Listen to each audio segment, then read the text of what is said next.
महामंडलेश्वर राजगुरु स्वामी संतोषनंद सरस्वती महाराज ने तुलसी साहित्य पर टिप्पणी करने को लेकर जगतगुरु रामभद्राचार्य को नसीहत दी। उन्होंने कहा कि तुलसी साहित्य पर उनका टिप्पणी करना उनकी योग्यता नहीं बल्कि अयोग्यता बताता है।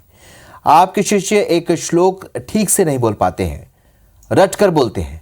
रटने का काम तोते का होता है, जगतगुरु का काम संरक्षण देना होता है।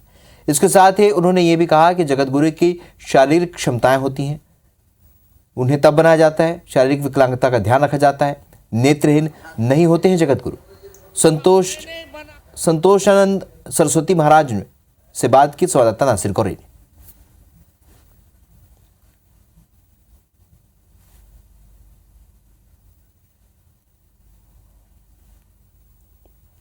जगतगुरु रामभद्राचार्य की टिप्पणी को लेकर लगातार विवाद खड़े हो गए हैं और उसी को लेकर हमारे साथ में महामंडलेश्वर संतोष गुरु जी महाराज जी हैं। उनसे जान लेते हैं कि आखिर उनका क्या कहना है, वो किस तरह से देखते हैं। संत तुलसीदास जी महाराज का जो साहित्य है वह साहित्य केवल पठनीय नहीं है, वह पूजनीय साहित्य है। ये अलग बात है कि समकालीन साहित्यकार के रूप में, कवियों के रूप में उस समय पर कबीर हुए, जायसी हुए, सुर हुए, तुलसी हुए और भी अनेक कवि हुए हैं, साहित्यकार भी हुए हैं, रचनाकार भी हुए हैं। और लोगों ने धार्मिक रूप से भी अगर साहित्य लिखा है तो उसमें जो तुलसी साहित्य है वह केवल पठनीय या कथनीय नहीं है, तुलसी साहित्य पूजनीय साहित्य है। इसलिए मैं एक रामभद्राचार्य जी से निवेदन करूँगा कि वो अपने आप को इतना अधिक बताने की कोशिश न करें। किसी संत, किसी जगतगुरु, किसी महामंडलेश्वर, किसी धर्माचार्य का ये दायित्व और कर्तव्य बनता है कि हमारा सनातन साहित्य जैसा है वह मूल स्वरूप में बना रहे। अगर उसमें विकृति लाने का स्वयं ऐसे लोग अगर प्रयास करना लगेंगे, अपने आप को चमकाने का प्रयास करना चाहते हैं, अपने आप को ज़्यादा विद्वान बताने का प्रयास कर रहे हैं, आपने कितने ऐसा साहित्य लिखा है जो जन समुदाय के द्वारा सर्वमान्य हो गया हो।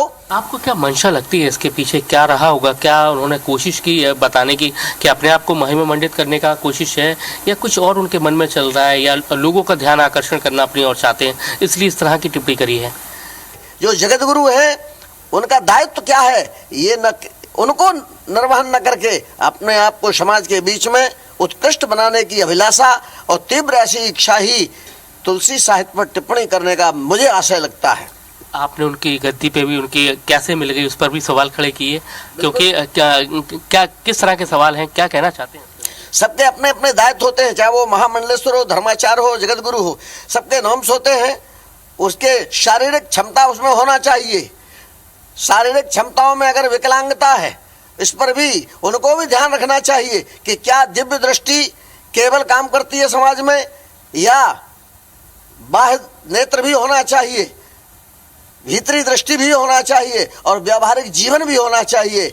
इसलिए मैं ये कहूँगा इस पर पुनर्विचार किया जाए। संतोष गुरु जी हैं, उन्होंने काफ़ी सारी बातें हैं वो कही हैं रामभद्र जी को लेकर, कही हैं उनकी गद्दी को लेकर भी कई सारे सवाल भी उठाए हैं। कैमरामैन राजकुमार कुशवाहा के साथ नासिर गौरी, IBC 24 ग्वालियर।